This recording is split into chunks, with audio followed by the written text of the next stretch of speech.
তাই আল্লাহ তাআলা সর্বপ্রথম কাবা ঘর নির্মাণ করেন। এই কাবা ঘরটি আল্লাহ তাআলা সর্বপ্রথম নির্মাণ করেন। হযরত আদম আলাইহিস সালাতু ওয়াস সালাম সর্বপ্রথম ইবাদত বন্দেগী করার জন্য এই কাবা ঘর নির্মাণ করেন। তারপরে হযরত ইব্রাহিম আলাইহিস সালাতু ওয়াস সালাম এবং তার পুত্র ইসমাঈল আলাইহিস সালাতু ওয়াস সালাম এই কাবা ঘর নির্মাণ করেন।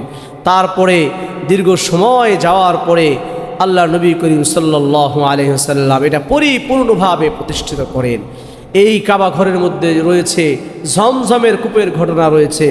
হযরত হাজরা আলাইহিস সালাতু ওয়াস সালাম তিনি যে সাফা মারওয়া যে দৌড়িয়েছেন এটা আল্লাহ তাআলার কাছে এত পছন্দ হয়েছে, কিয়ামত পর্যন্ত সমস্ত হাজী সাহেবদের জন্য আল্লাহ তাআলা সেটাকে ওয়াজিব করে দিয়েছেন। সুবহানাল্লাহ। আল্লাহ নবী করিম সাল্লাল্লাহু আলাইহি সাল্লাম বলেন যে আমার উম্মতকে আল্লাহ তাআলা এমন বৈশিষ্ট্য দিয়েছেন, আমার উম্মত যদি শুধুমাত্র কাবা ঘরের দিকে আল্লাহ তাআলার ঘরের দিকে তাকিয়ে থাকে তাহলেও আল্লাহ তাআলা তাকে ইবাদতের সওয়াব দান করবে। আর আমার আল্লাহ তাআলার এই ঘরে গিয়ে কেউ যদি এক রাকাত এক ওয়াক্ত নামাজ আদায় করে 1,00,000 নামাজ আদায় করলে যেই সওয়াব আল্লাহ তাআলা তাকে সেই সওয়াব দান করবে। কেউ যদি আমার মসজিদে নববীতে এসে 1 ওয়াক্ত নামাজ আদায় করে 1000 ওয়াক্ত নামাজ আদায় করলে যেই সওয়াব আল্লাহ তাআলা তাকে সেই সওয়াব দান করবে। আল্লাহর নবী বলেন যে মসজিদের আকসাতে গিয়ে কোনো মানুষ যদি 1 ওয়াক্ত নামাজ আদায় করে 500 ওয়াক্ত নামাজ আদায় করলে যেই সওয়াব আল্লাহ তাআলা তাকে সেই সওয়াব দান করবে। আল্লাহ তাআলা আমাদের সবাইকে বাইতুল্লাহ শরীফ জিয়ারত করার তৌফিক দান করে। সকলে বলেন আমিন। তো হাজী সাহেবরা যেই তালবিয়া দেন সেখানে গিয়ে হাজী সাহেবরা কি বলেন? লাব্বাইক, আমি হাজির। প্রথম যে শব্দ আমরা যে বলি লাব্বাইক মানে আমি হাজির, হে আল্লাহ আমি তোমার সামনে হাজির হয়েছি। আল্লাহুম্মা লাব্বাইক, হে আল্লাহ আমি হাজির হয়েছি। লাব্বাইক, হে আল্লাহ আমি হাজির। লা শারীকা লাকা লাব্বাইক, হে আল্লাহ তোমার কোনো শরীক নেই, তোমার কোনো অংশীদার নেই। হে আল্লাহ একমাত্র সব কিছুর ক্ষমতাধর তুমি, আর পৃথিবীর কোনো মানুষ নও। হাজিরা সাহেবরা সেখানে 4টি শব্দ বলেন, লা শারীকা লাকা লাব্বাইক, হে আল্লাহ আমি সাক্ষ্য দিচ্ছি তোমার কোনো শরীক নেই। ইন্নাল হামদা, নিশ্চয় সমস্ত প্রশংসা একমাত্র আপনারই জন্য। হাজী সাহেবরা বলেন ইন্নাল হামদা, হে আল্লাহ আমি যে জবান দিয়ে বলছি ইন্নাল হামদা, হে আল্লাহ একমাত্র সমস্ত প্রশংসা, সব প্রশংসার মালিক তুমি। ওয়ান নিয়ামাতা, হে আল্লাহ সমস্ত নিয়ামতের মালিকও তুমি। আমাদের যে নিয়ামত করে তুমি দান করেছো, হে আল্লাহ সমস্ত নিয়ামতের মালিক তুমি। লাকা ওয়াল মুলক, হে আল্লাহ এই রাজত্বের মালিকও তুমি। হাজী সাহেবরা বলেন হে আল্লাহ লাকা ওয়াল মুলক, হে আল্লাহ সারা পৃথিবীর যে রাজত্ব আছে, আমরা তো দুনিয়ার রাজত্ব আদায় করছি, দুনিয়ার মালিক আমরা। হে আল্লাহ কুল কায়নাতের মালিকও তুমি। সারা পৃথিবী তোমার হুকুমেই চলে, সারা পৃথিবী তোমার নিয়ন্ত্রণে চলে। হে আল্লাহ লাকা ওয়াল মুলক, সারা পৃথিবীর রাজত্ব একমাত্র তোমারই হাতে। লা শারীকা লাক, হে আল্লাহ আমরা সাক্ষ্য দিচ্ছি তুমি ছাড়া অন্য কোনো ইলাহ নেই এবং আমাদের অন্য কোনো শরীক নেই, একমাত্র তুমি আমাদের পালন কর্তা। তাহলে হাজী সাহেবরা কয়টি তালবিয়া বলেন, কয়টি জিনিসে সাক্ষী দেন? 4টি জিনিস। 1 নম্বর আল্লাহ ছাড়া কোনো শরীক নেই। আজকে আমাদের আলোচ্য বিষয় হলো কাবা ঘরের ইতিহাস। যেই বাইতুল্লাহ সর্বপ্রথম আল্লাহ সুবহানাহু ওয়া তাআলা তার ঘরকে বানিয়েছেন বাইতুল্লাহ, মানুষের ইবাদত বন্দেগী করার জন্য সর্বপ্রথম আল্লাহ তাআলা কি বানিয়েছেন? কাবা ঘর। যেখানে হাজিরা হজ করতে যাচ্ছেন, হজের ফ্লাইট শুরু হয়ে গিয়েছে, যেখানে হাজী সাহেবরা গিয়ে আল্লাহ তাআলার কাছে তাদের হাজিরা দিবেন। আজকে আমাদের আলোচ্য বিষয় হলো কাবা ঘরের ইতিহাস। ইসলামী বর্ণনা অনুযায়ী সর্বপ্রথম কাবা ঘর নির্মাণ করেন হযরত আদম আলাইহিস সালাতু ওয়াস সালাম। তিনি আল্লাহ সুবহানাহু ওয়া তাআলার ইবাদত বন্দেগী করার জন্য এই ঘরটি তিনি নির্মাণ করেন। হযরত নূহ আলাইহিস সালাতু ওয়াস সালামের জামানায় এই ঘরটি মহা এক প্লাবনের কারণে এই ঘর নষ্ট হয়ে যায়। কাবাগর যে ঘর আছে বাইতুল্লাহ শরীফ, কাবাগরের চিহ্ন সেটা হচ্ছে মুছে যায়। মুছে যাওয়ার পরে দীর্ঘদিন পরে, দীর্ঘ সময়ের পরে আল্লাহ সুবহানাহু ওয়া তাআলা নির্দেশ দেন তার বন্ধু ইব্রাহিম খলিলুল্লাহ আলাইহিস সালাতু ওয়াস সালামকে, যে হে ইব্রাহিম, তুমি তোমার স্ত্রী হজরত হাজরা আলাইহিস সালাতু ওয়াস সালাম এবং তোমার পুত্র হজরত ইসমাঈল আলাইহিস সালাতু ওয়াস সালামকে জনমানবহীন মরুভূমিতে, যেখানে কোনো মানুষ নেই, মানুষের কোনো বসবাস নেই, সেই জনমানবহীন মরুভূমি মক্কায় রেখে আসতে বলেন আল্লাহ সুবহানাহু ওয়া তাআলা হজরত ইব্রাহিম আলাইহিস সালাতু ওয়াস সালামকে। হজরত ইব্রাহিম আলাইহিস সালাতু ওয়াস সালাম ও আল্লাহ তাআলার নির্দেশ পালন করার জন্য জনমানবহীন একটি স্থানে, মরুভূমির প্রান্তে, সেখানে আল্লাহ সুবহানাহু ওয়া তাআলার নির্দেশে তার স্ত্রী হজরত হাজরা আলাইহিস সালাতু ওয়াস সালামকে এবং শিশু পুত্র হজরত ইসমাঈল আলাইহিস সালাতু ওয়াস সালামকে রেখে আসেন। তো রেখে আসার সময় হজরত হাজরা আলাইহিস সালাতু ওয়াস সালাম তিনি তার স্বামীকে বললেন, হে স্বামী, আপনি কার হুকুমে আমাকে এখানে রেখে যাচ্ছেন? যে হজরত ইব্রাহিম আলাইহিস সালাতু ওয়াস সালাম তিনি বলেন, আমি আল্লাহ তাআলার হুকুমে তোমাকে এখানে রেখে যাচ্ছি। সুবহানাহু ওয়া তাআলা, আল্লাহু আকবার। একমাত্র আল্লাহ তাআলা আমাকে নির্দেশ করেছেন তোমাকে এবং আমার শিশু পুত্র ইসমাঈলকে এখানে রেখে যাওয়ার জন্য আল্লাহ তাআলা আমাকে নির্দেশ দিয়েছেন। এই জন্য মরুভূমির প্রান্তে, যেখানে কোনো মানুষ নেই, এই স্থানে যেখানে একবারে মানুষ শূন্য, জনমানবহীন মরুভূমির একটি স্থানে আমি আল্লাহ তাআলার হুকুমেই তোমাকে রেখে যাচ্ছি। স্ত্রীও ছিলেন এমন একজন মানুষ, নবীর স্ত্রী। তিনি বলেন, যদি আল্লাহ তাআলার হুকুমে আপনি আমাকে রেখে যান, তাহলে আল্লাহ তাআলাই আমাদের জন্য যথেষ্ট হয়ে যাবে। সুবহানাল্লাহ বলেন আর জোরে। আপনি যে আমাদেরকে জনমানবহীন একটি মরুভূমির প্রান্তে যে রেখে যাচ্ছেন, সেটা যদি একমাত্র আল্লাহ তাআলার হুকুমেই হয়ে থাকে, তাহলে আর কোনো প্রশ্ন আমার নেই। আপনি যদি আল্লাহ তাআলার হুকুমে রেখে যান, আলহামদুলিল্লাহ। তো হজরত ইব্রাহিম আলাইহিস সালাতু ওয়াস সালাম তিনি তার স্ত্রী হজরত হাজরা আলাইহিস সালাতু ওয়াস সালামকে এবং শিশু পুত্র হজরত ইসমাঈল আলাইহিস সালাতু ওয়াস সালামকে তিনি রেখে আসলেন। তো হজরত ইসমাঈল আলাইহিস সালাতু ওয়াস সালাম তিনি জমজমের কূপের পাশে আছেন। এখন হাজী সাহেবরা যে পানি নিয়ে আসেন, জমজমের পানি, ইসমাঈল আলাইহিস সালাতু ওয়াস সালাম খাবার ও পানির অভাবে কান্নাকাটি করতেছিলেন। মা তো মাও তার সন্তানের মুখে পানি দেওয়ার জন্য, সামান্য খাদ্য দেওয়ার জন্য পানি পিপাসায় যখন হজরত ইসমাঈল আলাইহিস সালাতু ওয়াস সালাম যখন কান্না করতেছিলেন, হজরত হাজরা আলাইহিস সালাতু ওয়াস সালাম পানির খোঁজে সাফা এবং মারওয়া যে পাহাড় আছে, সেই দুই পাহাড়ের মাঝে তিনি দৌড়াইতে থাকেন তার সন্তানের মুখে একটু পানি দেওয়ার জন্য। তো আল্লাহ সুবহানাহু ওয়া তাআলা তার এই দৌড়ানোটা এত পছন্দ হয়েছে, আল্লাহ তাআলা কিয়ামত পর্যন্ত সমস্ত হাজী সাহেবদের জন্য এটা ওয়াজিব করে দিয়েছেন। সুবহানাল্লাহ, আরো জোরে বলেন সুবহানাল্লাহ। তো আল্লাহ সুবহানাহু ওয়া তাআলা হযরত ইসমাঈল আলাইহিস সালাতু ওয়াস সালাম এর পায়ের নিচে তিনি এরকমভাবে পা দিয়ে একটি নিচের দিকে আঘাত করলেন। সেই পায়ের আঘাতের কারণে আল্লাহ তাআলার কুদরতে সেখান থেকে পানি বের হইতে শুরু করে দিয়েছে। সুবহানাল্লাহ। তো হাজরা আলাইহিস সালাতু ওয়াস সালাম তিনি চারোপাশে পানি যখন বের হয়, চারোপাশে তিনি একটি বাঁধ দিলেন। কিয়ামত পর্যন্ত এটাকে আল্লাহ তাআলা জমজম কূপ হিসেবে আল্লাহ তাআলা হাজী সাহেবদের জন্য রেখে দিয়েছেন। এই পানি যদি কেউ শেফার নিয়তে, রোগ মুক্তির নিয়তে, ভালো কোনো নিয়তে কোনো মানুষ যদি জমজমের পানি পান করে, আল্লাহ তাআলা তাকে শিফা দান করবে। সুবহানাল্লাহ।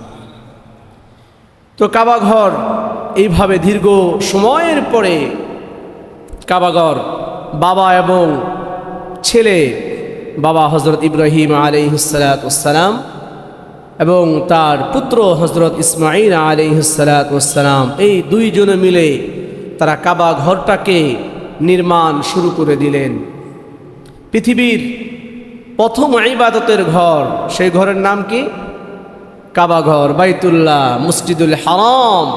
আল্লাহ তাআলা সর্বপ্রথম এই কাবা ঘরকে বান্দার জন্য ইবাদত বন্দেগী করার জন্য তার বন্ধুকে দিয়ে এই ঘরটি নির্মাণ করলেন। সুবহানাল্লাহ। তো হজের আহ্বান কাবা ঘর নির্মাণের যখন হয়ে যাওয়ার পরে বাবা এবং পুত্র মিলে এই কাবা ঘরটি নির্মাণ শুরু করলেন। হজরত ইব্রাহিম আলাইহিসসালাম তিনি ছিলেন মিস্ত্রি, আর তার পুত্র কলিজার টুকরা হজরত ইসমাঈল আলাইহিসসালাম তিনি ছিলেন বাবার সহযোগী।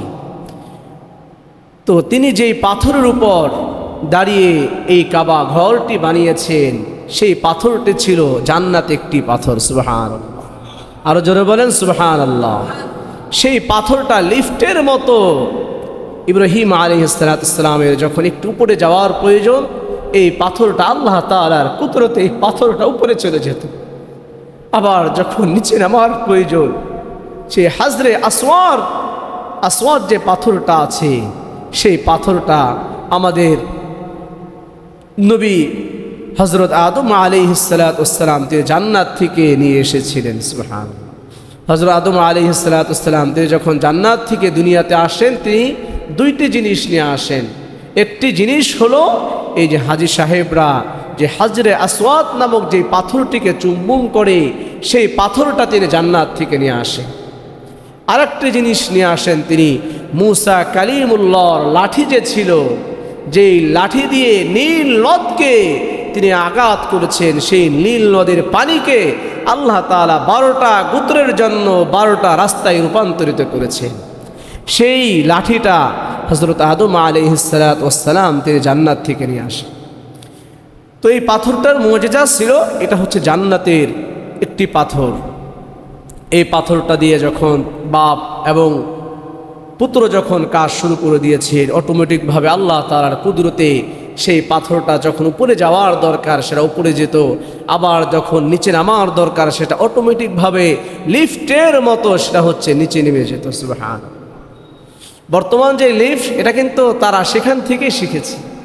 ওই বৈজ্ঞানিক যারা আছে তারা সেখান থেকেই ওই জ্ঞান এবং মেধা খাটিয়ে তারা এই লিফট কিন্তু বানিয়েছে, তৈরি করেছে। এজন্য কোরআন 1400 বছর আগেই লিফট কিভাবে বানাবে সেটা এই নবীদের মাধ্যমে আল্লাহ তাআলা শিখিয়ে দিয়েছেন। সুবহানাল্লাহ। তো যখন বাবা এবং ছেলে যখন কাবাঘর নির্মাণ শেষ হয়ে গেল, শেষ হয়ে যাওয়ার পরে ইব্রাহিম আলাইহিসসালামকে আল্লাহ তাআলা বললেন, হে ইব্রাহিম, তুমি তো এখন আমার ঘর নির্মাণ করেছো, এই ঘর নির্মাণের পরে তুমি মানুষকে এই নির্মাণ যে করেছো ঘর, এটাকে ইবাদত বন্দি করার জন্য, হজ করার জন্য মানুষের মাঝে তুমি ঘোষণা দিয়ে দাও। আল্লাহ তাআলা বলেন, ওয়াদ্দিন ফিন নাসি বিল হজ্জ ইয়াতুক, ওয়াদ্দিন ফিন নাসি বিল হজ্জ, মানুষের মধ্যে তুমি হজের ঘোষণা দিতে থাকো। এরপর থেকেই এই আয়াত নাজিল হওয়ার পরে ওয়াদ্দিন ফিন নাসি বিল হজ্জ, মানুষের মধ্যে তুমি হজের ঘোষণা দিতে থাকো। এই আয়াত নাজিল হওয়ার পরে ইব্রাহিম আলাইহিসসালাম তিনি যখন হজের ঘোষণা দিলেন, হজের ঘোষণা দেওয়ার পর থেকে মানুষ আস্তে আস্তে হজে যেতে শুরু করলো। সুবহানাল্লাহ। তারপরে দীর্ঘ সময় ইব্রাহিম আলাইহিসসালাম থেকে নিয়ে তারপরে দীর্ঘ সময় আমার আপনার নবী বিশ্বনবী মুহাম্মদুর রাসূলুল্লাহ সাল্লাল্লাহু আলাইহি ওয়াসাল্লাম পর্যন্ত বিশাল এক সময় এখানে ইবাদত বন্দেগী বন্ধ থাকে। সময়ের সাথে সাথে মানুষ ভুল পথে সেটাকে পরিচালিত করতে থাকে। মক্কার লোকেরা সেখানে মূর্তি স্থাপন করে। আল্লাহ তাআলা যে ঘর বাইতুল্লাহ, যেখানে হাজী সাহেবরা হজ করতে যান, সেটা ইব্রাহিম আলাইহিসসালাম নির্মাণ করার পরে তার ইন্তেকাল হয়ে যাওয়ার পরে লম্বা সময় আমার আপনার নবী বিশ্বনবী মুহাম্মদুর রাসূলুল্লাহ সাল্লাল্লাহু আলাইহি ওয়াসাল্লাম পর্যন্ত দীর্ঘ সময়টা ইবাদত বন্দি করার জন্য বন্ধ থাকে। মানুষ সে সময় ভুল পথে পরিচালিত হয়। কাবা ঘরে তারা মূর্তি স্থাপন করে। আমার আপনার নবী বিশ্বনবী মুহাম্মদুর রাসূলুল্লাহ সাল্লাল্লাহু আলাইহি ওয়াসাল্লাম মক্কা বিজয়ের পর থেকে সব মূর্তিগুলো তিনি সরিয়ে দেন। সুবহানাল্লাহ। সব মূর্তিগুলোকে আল্লাহর নবী করিম সাল্লাল্লাহু আলাইহি ওয়াসাল্লাম সেখান থেকে সরিয়ে ফেলেন। নবী করিম সাল্লাল্লাহু আলাইহি ওয়াসাল্লাম সেখানে তাওহীদের, একত্ববাদের দাওয়াত স্থাপন করেন। সুবহানাল্লাহ। সেই মূর্তিগুলো সরিয়ে আমার আপনার নবী বিশ্বনবী মুহাম্মদুর রাসূলুল্লাহ সাল্লাল্লাহু আলাইহি ওয়াসাল্লাম একমাত্র আল্লাহর ইবাদত কেন্দ্র হিসেবে সেটাকে প্রতিষ্ঠিত করেন। সুবহানাল্লাহ। পৃথিবীর শ্রেষ্ঠ ঘর বাইতুল্লাহ শরীফ, মক্কা নগরীতে অবস্থিত বাইতুল্লাহ শরীফ মানব কল্যাণের জন্যই আল্লাহ তাআলা নির্মিত করেছেন। পৃথিবীর ইতিহাসে প্রথম ঘর। পৃথিবীর সকল প্রান্ত থেকে সেই চুম্বকের মতো আল্লাহ তাআলা মানুষের হৃদয়ের মধ্যে আকর্ষণ করে দিয়েছেন বাইতুল্লাহর দিকে। চুম্বক যেরকমভাবে এক চুম্বক আর এক চুম্বকের সাথে, চুম্বক যেরকমভাবে স্টিলের সাথে লেগে থাকে, আকর্ষণ থাকে, মানুষের হৃদয়টাকেও আল্লাহ তাআলা চুম্বকের মতো বাইতুল্লাহর দিকে আকর্ষণ করে দিয়েছে। এমন প্রেম ভালোবাসা বান্দার অন্তরের মধ্যে আল্লাহ তাআলা ঢেলে দিয়েছেন। সুবহানাল্লাহ। তো হযরত আদম আলাইহিস সালাতু ওয়াস সালাম তিনি হিন্দুস্তান থেকে আল্লাহ তাআলার ঘর বাইতুল্লাহতে 1000 বার গিয়েছেন। কয় হাজার বার গিয়েছেন? কে গিয়েছেন? কোন নবী? হযরত আদম আলাইহিস সালাতু ওয়াস সালাম তিনি হিন্দুস্তানে ছিলেন। হিন্দুস্তান থেকে তিনি 1000 বার আল্লাহ তাআলার ঘর বাইতুল্লাহ শরীফে গিয়েছেন। তিনি 300 বার হজ করার জন্য আল্লাহ তাআলার ঘরে গিয়েছেন। আর 700 বার তিনি উমরা করার জন্য আল্লাহ তাআলার ঘরে গিয়েছেন। তো এই হলো কাবা শরীফের ইতিহাস। কাবা ঘর আল্লাহ তাআলা আমাদের জন্য বানিয়েছেন নিদর্শন হিসেবে। সর্বপ্রথম আল্লাহ তাআলা এই ঘরটাকে নির্মাণ করেন। আল্লাহ সুবহানাহু ওয়া তাআলা সূরা ইব্রাহিমের 35 নম্বর আয়াতে বলেন, وقال الله تعالى في كلامه المجيد وفرقانه الحميد وإذ قال إبراهيم আল্লাহ তাআলা আমার আপনার নবী বিশ্ব নবী মুহাম্মদুর রাসূলুল্লাহ সাল্লাল্লাহু আলাইহি ওয়াসাল্লামকে আল্লাহ তাআলা বলেন, ইয়া মুহাম্মদ, হে নবী, وَإِذْ قَالَ إِبْرَاهِيمُ আপনি স্মরণ করুন যখন ইব্রাহিম আলাইহিস সালাতু ওয়াস সালাম বললেন, রব্বি জাআল হাযাল বালাদা আমিনা, হে আমার রব, হে আমার পালনকর্তা, এই মক্কা নগরীকে আপনি নিরাপদ রাখুন। এই আপনার যে ঘর বাইতুল্লাহ যেটি আমি নির্মাণ করেছি, আপনি আমাকে আল্লাহ তাআলার আপনার ঘর বাইতুল্লাহ নির্মাণ করার জন্য বলেছেন। হে আল্লাহ, হাদাল বালাদা আমিনা, আপনার ঘর আপনি নিরাপদে রাখুন। এই জন্য মসজিদুল হারামের মধ্যে কোনো ইহুদি, নাসারা, বৌদ্ধ, খ্রিস্টান, কোনো বিধর্মী আল্লাহ তাআলার ঘরের মধ্যে প্রবেশ করতে পারবে না। কিয়ামত পর্যন্ত মানুষ চেষ্টা করলেও সেখানে কোনোদিন প্রবেশ করতে পারবে না। সুবহানাল্লাহ। এটা আল্লাহ তাআলার বড় মুজিজা। তারপরে আল্লাহর নবী বলেন যে, ও গো নবী, ওয়াজনুবনি ওয়া বানিয়া আন না'বুদাল আসনাম। আল্লাহ তাআলার কাছে আল্লাহর নবী বলেন, আমাকে এবং আমার সন্তানদেরকে, ও আল্লাহ, আমাকে এবং আমার সন্তানদেরকে আপনি মূর্তি পূজা থেকে হেফাজত করুন। আমাকে আপনি মূর্তি পূজা থেকে হেফাজত করুন। আমার বংশধর যারা আসবে তারাও যেন কখনোই মূর্তি পূজা না করে। হে আল্লাহ, আপনি আমাদেরকে হেফাজত করুন। আল্লাহ তাআলা সূরা আলে ইমরানের ৯৬ নম্বর আয়াতে আল্লাহ তাআলা বলেন, ইন্না আউওয়ালা বাইতিন উদিআ লিন-নাসি লাল্লাযী বিবাক্কাতা মুবারাকাও ওয়া হুদাল লিল-আলামিন। ইন্না আউওয়ালা বাইতিন, নিশ্চয় প্রথম ঘর হলো বাইতুল্লাহ। প্রথম ঘর কি? প্রথম ঘর হলো আল্লাহ তাআলা বাইতুল্লাহ বানিয়েছেন। উদিআ লিন-নাস, যা মানুষের জন্য আল্লাহ তাআলা নির্ধারণ করেছেন। লাল্লাযী বিবাক্কা, যেটা হলো মক্কার মধ্যে অবস্থিত। মুবারাকান, সেটা হলো বরকতময়। ওয়া হুদাল লিল-আলামিন, আল্লাহ তাআলা বলেন সেটা হলো বরকতময় এবং সারা পৃথিবীর মানুষের জন্য সেটা হলো হেদায়েত স্বরূপ। বলেন বাইতুল্লাহ শরীফ কি? বাইতুল্লাহ শরীফ হলো সারা পৃথিবীর মানুষের জন্য বরকতময় এবং হেদায়েত স্বরূপ। আল্লাহ তাআলা তার কালামুল্লাহর মধ্যে বলেন, বান্দা যখন আমার নিদর্শন দেখবে, বান্দার ঈমানের মধ্যে আল্লাহ তাআলা তরক্কি দান করবেন। আল্লাহ তাআলা তারপর আয়াতের মধ্যে বলেন, ফীহি আয়াতুম বাইয়িনাতুম মাকামু ইব্রাহিম, তাতে রয়েছে সুস্পষ্ট নিদর্শন সমূহ মাকাম ইব্রাহিম। ওমান দাখালাহু কানা আমিনা, আর যারা সেখানে উপস্থিত, তারা যেখানে প্রবেশ করবে, আর যারা সেখানে প্রবেশ করবে তারা হয়ে যাবে নিরাপদ। বাইতুল্লাহ শরীফে যারা প্রবেশ করবে, আল্লাহ তাআলা বলেন যে ফীহি ওমান দাখালাহু কানা আমিনা, যারা আমার ঘরে বাইতুল্লাহতে জিয়ারত করতে আসবে, আমার ঘর বাইতুল্লাহতে যারা আসবে তারাই হলো নিরাপদ। সুবহানাল্লাহ। আল্লাহ তাআলা তারপর আয়াতের মধ্যে বলেন, ওয়ালিল্লাহি আলান নাসি হিজ্জুল বাইতি মান ইসতাতা ইলাইহি সাবিলা, সামর্থ্যবান মানুষের জন্য আল্লাহ তাআলার ঘরে যাওয়া আল্লাহ তাআলা ফরজ করে দিয়েছেন।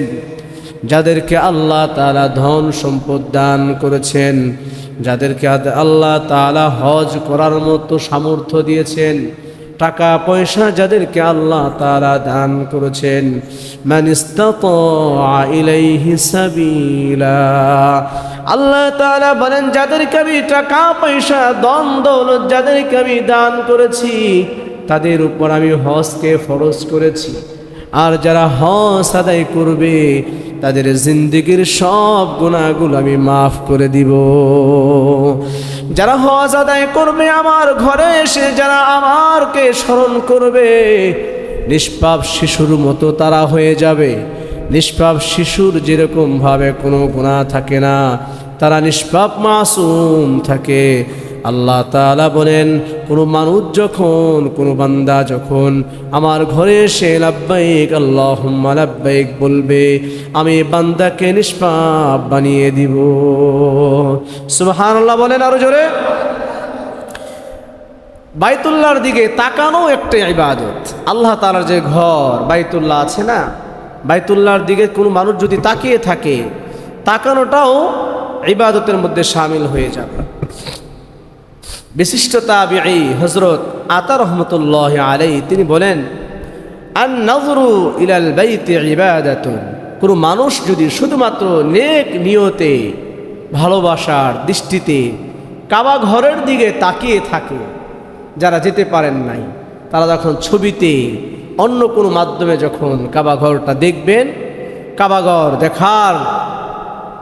দেখার যে সওয়াব, আল্লাহ তাআলা বলেন যে বান্দা যখন এই আমার ঘরের দিকে শুধুমাত্র তাকিয়ে থাকবে, বান্দার এটাও ইবাদতের মধ্যে শামিল হয়ে যাবে। শুধুমাত্র আল্লাহ তাআলার ঘরের দিকে তাকিয়ে থাকলেও আমার আপনার আমলনামার মধ্যে ফেরেশতারা সওয়াব লিখতে থাকবে। সুবহানাল্লাহ বলেন আরো জোরে। রাসূলুল্লাহ সাল্লাল্লাহু আলাইহি ওয়াসাল্লাম বলেন যে কাবা ঘরে যারা তওয়াফ করে, তওয়াফকারীর কি ফজিলত।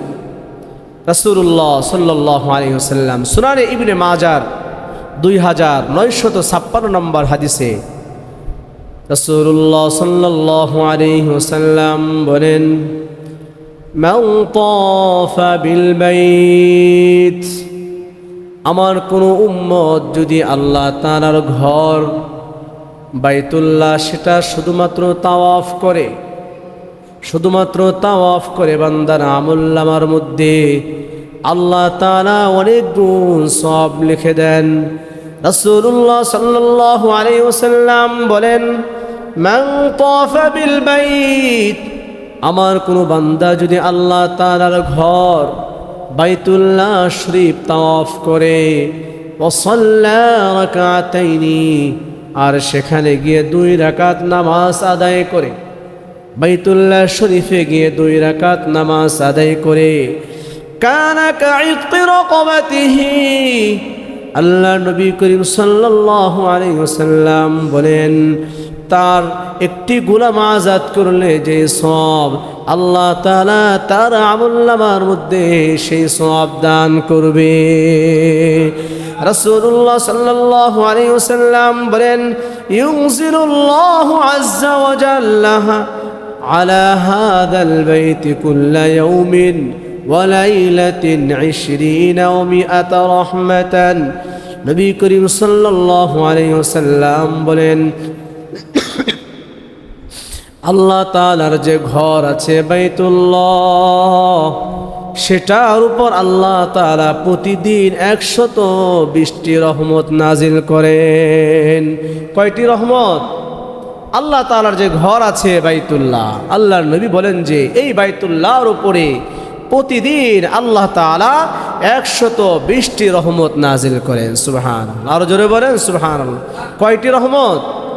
120টি রহমত আল্লাহ তাআলা নাজিল করেন। রাসূলুল্লাহ সাল্লাল্লাহু আলাইহি ওয়াসাল্লাম বলেন, সিত্তুনা মিনহা লিত-তাইফিন, 60টি রহমত হলো যারা তাওয়াফ করবে, যারা আল্লাহ তাআলার ঘর তাওয়াফরত অবস্থায় আছে, যারা তাওয়াফ করতেছে, আল্লাহুম্মা লাব্বাইক লাব্বাইক আল্লাহুম্মা লাব্বাইক লা শারীকা লাকা লাব্বাইক ইন্নাল হামদা ওয়ান নি'মাতা লাকা ওয়াল মুলক লা শারীকা লাক, যারা তাওয়াফরত অবস্থায় আছে তার উপর আল্লাহ তাআলা 60টি রহমত নাজিল করেন।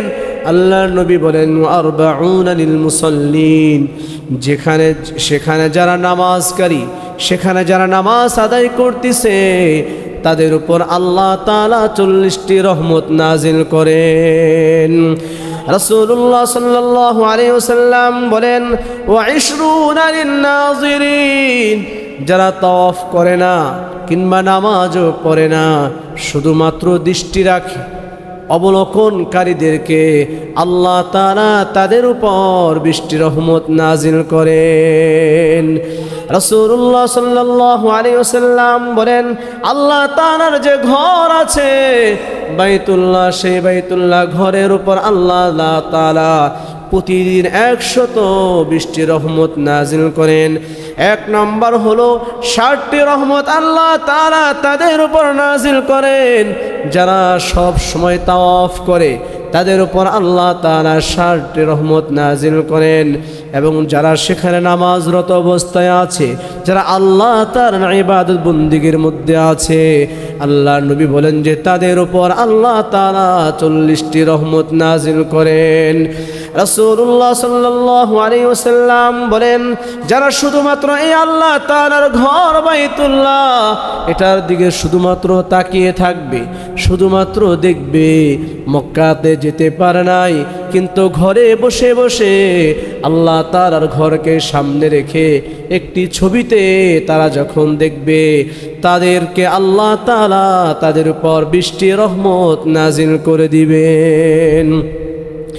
রাসূলুল্লাহ সাল্লাল্লাহু আলাইহি ওয়াসাল্লাম মুসলিম শরীফের 1397 নম্বর হাদিসে রাসূলুল্লাহ সাল্লাল্লাহু আলাইহি ওয়াসাল্লাম বলেন, লা তাশাদ্দুর রিহালা ইল্লা ইলা সালাসাতিন মাসাজিদা, 3টি মসজিদে শুধুমাত্র ভ্রমণ করা যাবে, শুধুমাত্র 3টি মসজিদের মধ্যে সফর করা যাবে, বাকি অন্য কোনো মসজিদে সফর করা যাবে না। রাসূলুল্লাহ সাল্লাল্লাহু আলাইহি ওয়াসাল্লাম বলেন, মসজিদি হাদা, এটা হলো এক মসজিদ, হলো আমার মসজিদ, মসজিদে নববী যে আছে, আল্লাহ নবী বলেন যে 3টি মসজিদে সফর করা যাবে। তার মধ্যে এক নম্বর হলো মসজিদি হাদা, আমার মসজিদ মসজিদে নববীতে তোমরা সফর করো।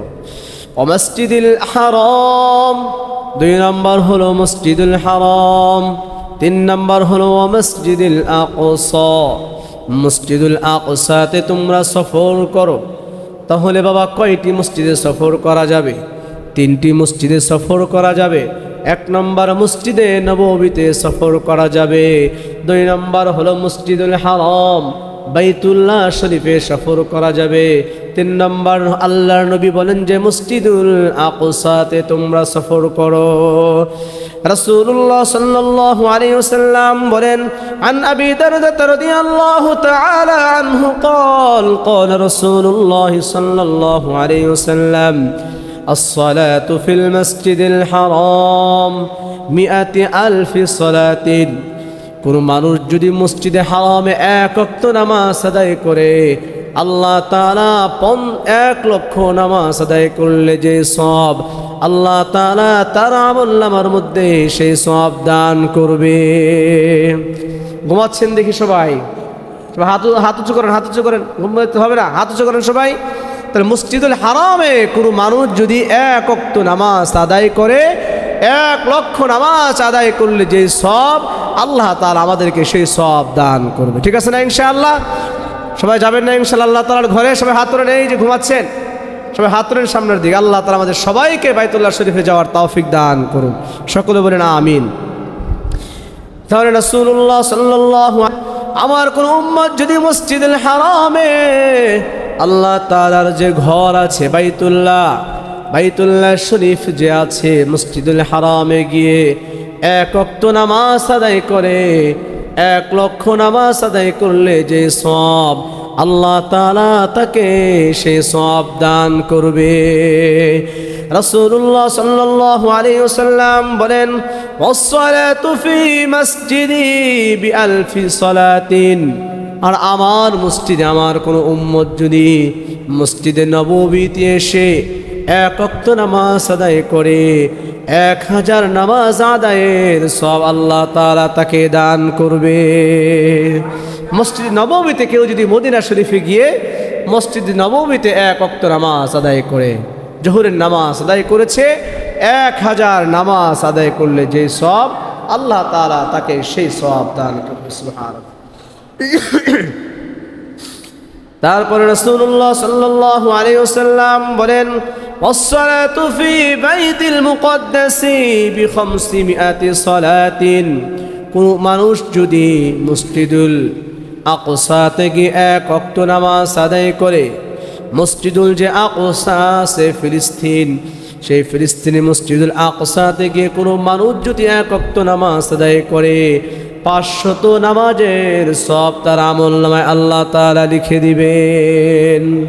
তো এই 3 মসজিদের কথা বলা হয়েছে। 1 নম্বর মসজিদুল হারাম, আল্লাহ তাআলার ঘর বাইতুল্লাহ। হাজী সাহেবরা যত ওয়াক্ত নামাজ আদায় করবে মসজিদুল হারামে গিয়ে, 1 ওয়াক্ত নামাজের বিনিময়ে 1 লক্ষ নামাজ আদায় করলে যেই সওয়াব, আল্লাহ তাআলা হাজী সাহেবদেরকে সেই সওয়াব দান করবে। মসজিদে নববীতে গিয়ে কেউ যদি 1 ওয়াক্ত নামাজ আদায় করে, 1000 ওয়াক্ত নামাজের সওয়াব আল্লাহ তাআলা তাদেরকে দান করবে। সুবহানাল্লাহ। আর কেউ যদি মসজিদে আকসাতে গিয়ে 1 ওয়াক্ত নামাজ আদায় করে, তার আমলনামার মধ্যে 500 নামাজের ওয়াক্ত সওয়াব আল্লাহ তাআলা তার আমলনামার মধ্যে দান করবে। সুবহানাল্লাহ। হাজরে আসওয়াদ, যে জান্নাতে যে পাথর আছে, যে পাথরটা হযরত আদম আলাইহিস সালাতু ওয়াস সালাম তিনি নিয়ে এসেছিলেন, এটি হলো বাবা জান্নাতি পাথর। আদম আলাইহিস সালাতু ওয়াস সালাম 2টি জিনিস নিয়ে এসেছেন। 1 নম্বর হাজরে আসওয়াদ যে পাথর আছে, সেই পাথরটা নিয়ে আসছেন। 2 নম্বর মুসা আলাইহিস সালাতু ওয়াস সালামের লাঠি তিনি নিয়ে এসেছিলেন। আবু দাউদ শরীফে 2962 নম্বর হাদিসে আব্দুল্লাহ ইবনে আব্বাস রাদিয়াল্লাহু তাআলা আনহু বলেন যে আমি রাসূলুল্লাহ সাল্লাল্লাহু আলাইহি ওয়াসাল্লামকে বলতে শুনেছি, নাজারাল হাজারুল আসওয়াদু মিনাল জান্নাতি, এই যে হাজরে আসওয়াদ আছে, যে পাথরটিতে হাজিরা চুমু খায়, সেই পাথরটা যখন জান্নাত থেকে এসেছিল সেটা সাদা ছিল, সাদা ধবধবে ছিল।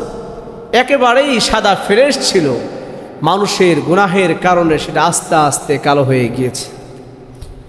তো রাসূলুল্লাহ সাল্লাল্লাহু আলাইহি ওয়াসাল্লাম বলেন, নাযারাল হাজারুল আসওয়াদু মিনাল জান্নাহ, এই হাজরে আসওয়াদ যখন জান্নাত থেকে পৃথিবীতে আগমন করে সেটা হচ্ছে সাদা ছিল। ওহুয়া আশাদ্দু বায়াযান মিনাল লাবানি, আল্লাহ নবী করিম সাল্লাল্লাহু আলাইহি ওয়াসাল্লাম বলেন, হাজরে আসওয়াদ এমন পাথর, এমন সাদা ছিল, সেটা হচ্ছে দুধের মতো ছিল, দুধের মতো সাদা ছিল বাবা এই পাথরটি। ফাসাওয়াদাতহু খতায়া বনি আদম, বনি আদমের গুনাহ আস্তে আস্তে এটার মধ্যে লাগতে লাগতে বাবা এই হাজরে আসওয়াদ পাথরটি এটা কালো হয়ে গিয়েছে। রাসূলুল্লাহ সাল্লাল্লাহু আলাইহি ওয়াসাল্লাম বলে এটা হলো জান্নাতি পাথর। এই পাথর সম্পর্কে রাসূলুল্লাহ সাল্লাল্লাহু আলাইহি ওয়াসাল্লাম বলেন, লা ইয়াতিয়ান্না হাদাল হাজারু ইয়াউমাল কিয়ামাহ ওয়া লাহু আইনানি ইউবসিরু বিহিমা। রাসূলুল্লাহ সাল্লাল্লাহু আলাইহি ওয়াসাল্লাম বলেন, এই হাজরে আসওয়াদ কাল কিয়ামতের দিন আল্লাহ তাআলার সামনে এমনভাবে উপস্থিত হবে, তার দুইটি চোখ থাকবে, সে ওই চোখ দিয়ে সব কিছু দেখতে পাবে। সুবহানাল্লাহ বলেন।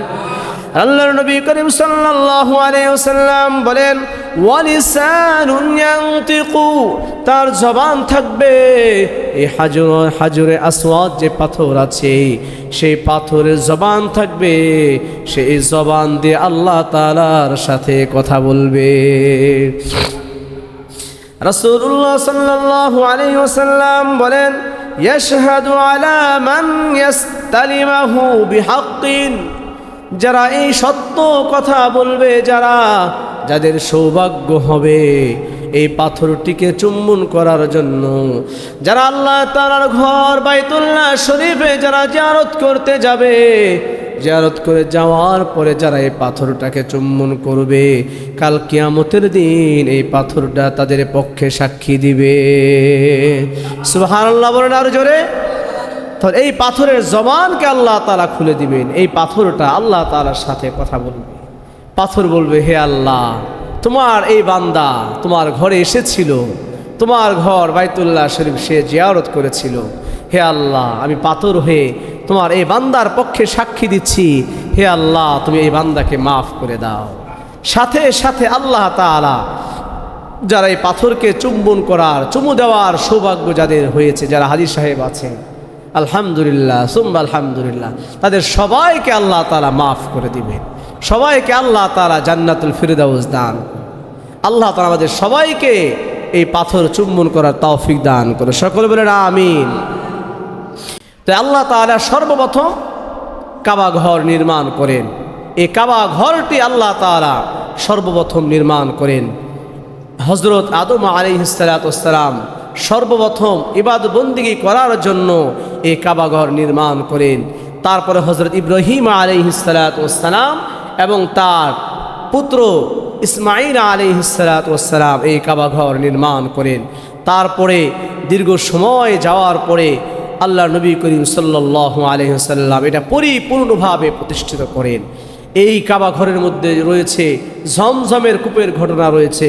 হযরত হাজরা আলাইহিস সালাতু ওয়াস সালাম তিনি যে সাফা মারওয়া যে দৌড়িয়েছেন এটা আল্লাহ তাআলার কাছে এত পছন্দ হয়েছে, কিয়ামত পর্যন্ত সমস্ত হাজী সাহেবদের জন্য আল্লাহ তাআলা সেটাকে ওয়াজিব করে দিয়েছেন। সুবহানাল্লাহ। আল্লাহ নবী করিম সাল্লাল্লাহু আলাইহি সাল্লাম বলেন যে আমার উম্মতকে আল্লাহ তাআলা এমন বৈশিষ্ট্য দিয়েছেন, আমার উম্মত যদি শুধুমাত্র কাবা ঘরের দিকে, আল্লাহ তাআলার ঘরের দিকে তাকিয়ে থাকে তাহলেও আল্লাহ তাআলা তাকে ইবাদতের সওয়াব দান করবে। আর আমার আল্লাহ তাআলার এই ঘরে গিয়ে কেউ যদি এক রাকাত এক ওয়াক্ত নামাজ আদায় করে, 1 লক্ষ নামাজ আদায় করলে যেই সওয়াব আল্লাহ তাআলা তাকে সেই সওয়াব দান করবে। কেউ যদি আমার মসজিদে নববীতে এসে 1 ওয়াক্ত নামাজ আদায় করে, 1000 ওয়াক্ত নামাজ আদায় করলে যেই সওয়াব আল্লাহ তাআলা তাকে সেই সওয়াব দান করবে। আল্লাহর নবী বলেন যে মসজিদের আকসাতে গিয়ে কোনো মানুষ যদি এক ওয়াক্ত নামাজ আদায় করে 500 ওয়াক্ত নামাজ আদায় করলে যে সওয়াব, আল্লাহ তাআলা তাকে সেই সওয়াব দান করবে। আল্লাহ তাআলা আমাদের সবাইকে বাইতুল্লাহ শরীফ জিয়ারত করার তৌফিক দান করে। সকলে বলেন আমিন। তো হাজী সাহেবরা যেই তালবিয়া দেন, সেখানে গিয়ে হাজী সাহেবরা কি বলেন? লাব্বাইক, আমি হাজির। প্রথম যে শব্দ আমরা যে বলি লাব্বাইক, মানে আমি হাজির হে আল্লাহ, আমি তোমার সামনে হাজির হয়েছি। আল্লাহুম্মা লাব্বাইক, হে আল্লাহ আমি হাজির হয়েছি। লাব্বাইক, হে আল্লাহ আমি হাজির। লা শারীকা লাকা লাব্বাইক, হে আল্লাহ তোমার কোনো শরীক নেই, তোমার কোনো অংশীদার নেই। হে আল্লাহ একমাত্র সব কিছু ক্ষমতাধর তুমি, আর পৃথিবীর কোনো মানুষ নও। হাজিরা সাহেবরা সেখানে 4টি শব্দ বলেন, লা শারীকা লাকা লাব্বাইক, হে আল্লাহ আমি সাক্ষ্য দিচ্ছি তোমার কোনো শরীক নেই। ইন্নাল হামদা, নিশ্চয় সমস্ত প্রশংসা একমাত্র আপনারই জন্য। হাজী সাহেবরা বলেন ইন্নাল হামদা, হে আল্লাহ আমি যে জবান দিয়ে বলছি ইন্নাল হামদা, হে আল্লাহ একমাত্র সমস্ত প্রশংসা, সব প্রশংসার মালিক তুমি। ওয়ান নিয়ামাতা, হে আল্লাহ সমস্ত নিয়ামতের মালিকও তুমি। আমাদের যে নিয়ামত করে তুমি দান করেছো, হে আল্লাহ সমস্ত নিয়ামতের মালিক তুমি। লাকা ওয়াল মুলক, হে আল্লাহ এই রাজত্বের মালিকও তুমি। হাজী সাহেবরা বলেন হে আল্লাহ লাকা ওয়াল মুলক, হে আল্লাহ সারা পৃথিবীর যে রাজত্ব আছে, আমরা তো দুনিয়ার রাজত্ব আদায় করছি, দুনিয়ার মালিক আমরা। হে আল্লাহ কুল কায়নাতের মালিকও তুমি। সারা পৃথিবী তোমার হুকুমেই চলে, সারা পৃথিবী তোমার নিয়ন্ত্রণে চলে। হে আল্লাহ লাকা ওয়াল মুলক, সারা পৃথিবীর রাজত্ব একমাত্র তোমারই হাতে। লা শারীকা লাক, হে আল্লাহ আমরা সাক্ষ্য দিচ্ছি তুমি ছাড়া অন্য কোনো ইলাহ নেই, এবং আমাদের অন্য কোনো শরীক নেই, একমাত্র তুমি আমাদের পালন কর্তা। তাহলে হাজী সাহেবরা কয়টি তালবিয়া বলেন, কয়টি জিনিসে সাক্ষী দেন? 4টি জিনিস। 1 নম্বর, আল্লাহ ছাড়া কোনো শরীক নেই, আল্লাহ তাআলা ছাড়া কোনো মাবুদ আমাদের নেই। 2 নম্বর, সমস্ত প্রশংসা আপনার জন্য, সমস্ত নিয়ামত একমাত্র আপনার জন্য। হে আল্লাহ সারা জাহানের রাজত্ব একমাত্র তোমারই। হে আল্লাহ আমি সাক্ষ্য দিচ্ছি আপনার কোনো শরীক নেই। আল্লাহ তাআলা আমাদের সবাইকে বাইতুল্লাহ শরীফে গিয়ে লাব্বাইক আল্লাহুম্মা লাব্বাইক লা শারীকা লাকা লাব্বাইক ইন্নাল হামদা ওয়ান নি'মাতা লাকা ওয়াল মুলক লা শারীকা লাক, এই তালবিয়া দেওয়ার সবাইকে আল্লাহ তাআলা তৌফিক দান করে। সবাই করবো না ইনশাআল্লাহ? আমরা বিভিন্ন জায়গায় সফর করার জন্য টাকা ইনভেস্ট করি, জমিয়ে রাখি। আপনি কি এমন মুসলমান হতে পারেন না যে আল্লাহ তাআলার ঘরে যাওয়ার জন্য আপনি প্রত্যেক মাসে 1000 টাকা করে ইনভেস্ট করবেন, ডিপিএস করবেন? আমরা তো মুসলমান, এটা করতে চাই না। আপনি যদি এই অবস্থায় যদি আপনার মরণও হয়ে যায়, আল্লাহ তাআলার ঘরে যাওয়ার জন্য আপনি নিয়ত করেছেন, হে আল্লাহ আমাকে তোমার ঘরে বাইতুল্লাহ ঘরে যাওয়ার তৌফিক দান করে দাও। হে আল্লাহ তোমার ঘরে যাওয়ার জন্য আমি টাকা ইনভেস্ট শুরু করে দিয়েছি। প্রত্যেকটি মাসে আমি 1000 টাকা 500 টাকা করে আমি জমিয়ে রাখবো। হে আল্লাহ তোমার ঘর না দেখিয়ে তুমি আমার মৃত্যু দিও না, তুমি আমার মরণ দিও না। হে আল্লাহ তোমার ঘরে যাওয়ার তৌফিক দান করো। দেখবেন আপনি যদি বাস্তবে নাও যেতে পারেন, স্বপ্ন যুগে আমার আপনার নবী বিশ্বনবী মুহাম্মদুর রাসূলুল্লাহ সাল্লাল্লাহু আলাইহি ওয়াসাল্লাম আপনার দিদারে চলে আসছে। সুবহানাল্লাহ। আল্লাহ তাআলা আমাদের সবাইকে তার ঘর বাইতুল্লাহ শরীফ জিয়ারত করার তৌফিক দান করো। সকলে বলেন আমিন। আর জোরে বলেন আমিন। কে কে যাবে ইনশাআল্লাহ? সবাই নিয়ত করেন ইনশাআল্লাহ। আজকে থেকে আমরা হজে যাওয়ার জন্য বাসার মধ্যে একটি ব্যাংক রাখবেন, ঠিক আছে? মাটির ব্যাংক কিনবেন, কিনে সেখানে প্রত্যেক মাসে 500 টাকা করে এবং 1000 টাকা করে জমা করবে ইনশাআল্লাহ, ঠিক আছে না ইনশাআল্লাহ? হে আল্লাহ আমাদের সবাইকে তুমি তোমার ঘর বাইতুল্লাহ শরীফ জিয়ারত করার তৌফিক দান করো। সকলে বলেন আমিন আমিন ইয়া রাব্বাল আলামিন। ওয়া আখিরু দাওয়ানা আলহামদুলিল্লাহি রাব্বিল আলামিন। যারা সুন্নাত পড়লেন কবরের জুমার 4 রাকাত